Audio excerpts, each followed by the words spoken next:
له ومن يضلله فلا هادي له واشهد ان لا اله الا الله وحده لا شريك له واشهد ان محمدا عبده ورسوله وبعد فان خير الحديث كتاب الله وخير الهدي هدي محمد صلى الله عليه وسلم وشر الامور محدثاتها وكل محدثة بدعة وكل بدعة ضلالة وكل ضلالة في النار.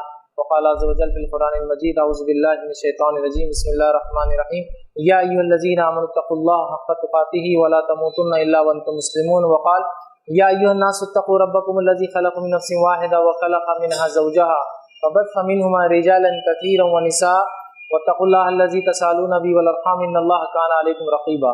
وقال يا ايها الذين امنوا اتقوا الله وقولوا قولا سديدا يصلح لكم اعمالكم ويغفر لكم ذنوبكم ومن يطع الله ورسوله فقد فاز فوزا عظيما. اللهم صل على محمد وعلى ال محمد كما صليت على ابراهيم وعلى ال ابراهيم انك حميد مجيد. اللهم بارك على محمد وعلى ال محمد كما باركت على ابراهيم وعلى ال ابراهيم انك حميد مجيد. رب اشرح لي صدري ويسر لي امري واحلل عقدة من لساني يفقهوا قولي. وقال عز وجل في القرآن المجيد بسم الله الرحمن الرحيم يا أيها الذين آمنوا قوا أنفسكم وأهليكم نارا وقودها الناس والحجارة عليها ملائكة غلاظ شداد لا يعصون الله ما أمرهم ويفعلون ما يؤمرون. اما بعد. تمام تعریفیں اس اللہ عز و جل کے لیے لائق و زیبا ہے جو تمام جہانوں کا بنانے والا اور اسے پالنے والا ہے، اور درود و سلام اس کے آخری نبی محمد صلی اللہ علیہ وسلم پر. الحمدللہ جیسا کہ آپ تمام کے سامنے اعلان کیا گیا تھا کہ انشاءاللہ عزیز آج اس مجلس کے آغاز میں پہلے سیشن میں آپ تمام کے سامنے کچھ باتیں انشاءاللہ عزیز اپنے گھروں کی اصلاح یا ہم اپنے گھر کی اصلاح کیسے کریں اس عنوان پر کچھ باتیں رکھنے کی کوشش کروں گا. میرا عنوان انشاءاللہ عزیز نکات کی شکل میں پوائنٹ وائز ہوں گا تاکہ یاد رکھنے میں بھی آسانی ہوتی ہے، اور انشاءاللہ عزیز جس سٹیپ میں جس نکات پر آپ کو لگے کہ یہاں ہماری کمزوری یہاں سے شروع کرنا چاہیے انسان وہاں سے اس کو لیتا ہے. اور شروعاتی نکات انشاءاللہ عزیز میرے اہمیت کے اعتبار سے ہوں گے جو بہت زیادہ اہمیت کے حامل ہیں، اور اس کے بعد دیگر باتیں میں رکھنے کی کوشش کروں گا. آئیے اس سے پہلے کہ ہم آگے بڑھیں اور ہمارے گھروں کی اصلاح کیسے کریں اس عنوان کی طرف جائے، پہلے تھوڑا سا اس پر غور کرے رک کر کیا ہمارے گھر کی اصلاح کرنا ہماری ذمہ داری ہے یا نہیں. اس لیے کہ بہت ساری باتیں غلط فہمی کے ہم شکار ہوتے ہیں، وہ یہ ہے کہ ہمارے گھر کی اصلاح کی ذمہ داری کسی اور کی ہے، جیسا کہ مثال کے طور پر کسی مکتب کی، کسی مولوی صاحب کی، کسی مدرسے کی یا کسی عالم دین کی کہ وہ آئے اور ہمارے گھر کے لوگوں کی اصلاح کرے، جو بگاڑ پائے ان میں سدھار کرے. لیول سماجی اعتبار سے، سوسائٹی کے اعتبار سے کہ جس میں مدرسے کا بھی رول ہے، مکتب کا بھی رول ہے، عالم دین کا بھی رول ہے، سب کا ہے. لیکن عام اعتبار سے دیکھا جائے تو یہ ذمہ داری ہے کس کی؟ یاد رکھیے ذمہ داری میری اور آپ کی ہے کہ ہم اپنے گھر کی اصلاح کریں گے. یاد رکھیں، اور اس ذمہ داری کو ہم بہت آسانی سے لیتے، بہت لائٹ لیتے ہیں، جس کا نتیجہ یہ ہے کہ آج ہمارے گھر ویسے گھر نظر نہیں آتے جیسے گھر ہم چاہتے ہیں کہ ہمارے ہو. آج ہم دیکھتے ہیں والدین بچوں کے سرپرست پریشان ہیں کہ ان بچوں کی اصلاح کس طرح سے کی جائے، ان کے بگاڑ میں سدھار کیسے لایا جائے. یہ لوگ جس طرح کی عادت، اطوار، بات چیت، معاملات، لین دین کے حامل ہو جا رہے ہیں، جس قسم کی صحبت کو یہ اختیار کریں، جن چیزوں کو یہ پسند کرتے ہیں، کسی کو انتہا نہیں، مطلب جو شریعت کے خلاف ہے، لیکن اب کیا کریں، ان کی اصلاح کس طرح سے کی جائے. اور پھر مختلف طریقے لوگ لگا رہے ہیں. لیکن یاد رکھیے جو صحیح طریقہ ہے وہ یہ ہے کہ اللہ کی کتاب اور اس کے رسول صلی اللہ علیہ وسلم کی زندگی سے ہمیں رہنمائی حاصل کرنا ہوگی کہ گھروں میں اگر بگاڑ آتا ہے تو اس کی اصلاح کیسی کی جائے، یا دوسرے زبان میں اگر اس بگاڑ نہ ہو تو تربیت کا معاملہ ہو جائے گا کہ تربیت اپنی اولاد کی کیسے کی جائے، یا اپنے گھر کو کس طرح سے ہم ایک اسلامی گھر بنائیں، جیسا کہ ایک اسلام چاہتا ہے کہ ہمارے گھر ہو. اور گھر یاد رکھیے یہ ایک سماج کی سب سے چھوٹی اکائی ہے. گھر جو ہوتا ہے ایک سماج کا سب سے چھوٹا حصہ ہوتا ہے، اور کئی گھر مل کر ایک سماج بنتا ہے.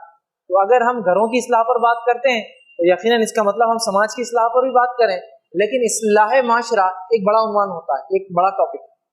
ہم صرف اپنے آپ کو لمٹ کر رہے ہیں، روک رہے ہیں، حد دے رہے ہیں کہ ہم اپنے گھر کے حد تک کیسے کریں. انشاءاللہ جب ایک گھر سے دوسرا گھر، دوسرے سے تیسرا گھر، تیسرے سے چوتھا گھر، تو ایک ماحول خود بخود بننا چالو ہو جائے گا، اور ایک ایسا اسلامی سماج ہمیں نظر آئے گا جو مطلوب ہے. یاد رکھیں نبی اکرم صلی اللہ علیہ وسلم جس طرح سے افراد کی اصلاح کی، اس افراد سے جمع ہو کر جو ہے صحابہ کی ایک جماعت بنی تھی، تو یقیناً کہیں نہ کہیں افراد کی اصلاح کے بعد وہ جماعت نظر آئی تھی ہمیں. تو اسی طرح گھروں کی اصلاح کے بعد ہی ایک معاشرہ نظر آئے گا جو واقعی میں کتاب و سنت پر وہ معاشرہ ہوں. تو آئیے سب سے پہلی چیز گھر کی اصلاح کرنا یہ ہماری ذمہ داری. اس کے تعلق سے کچھ باتیں آپ کے سامنے رکھوں. متفق علیہ روایت ہے، صحیح بخاری اور صحیح مسلم کی حدیث ہے. نبی اکرم صلی اللہ علیہ وسلم فرمایا اور کہا کہ تم میں سے ہر شخص نگہبان ہے اور اس سے اس کے ماتحت کی پوچھ ہونے والی.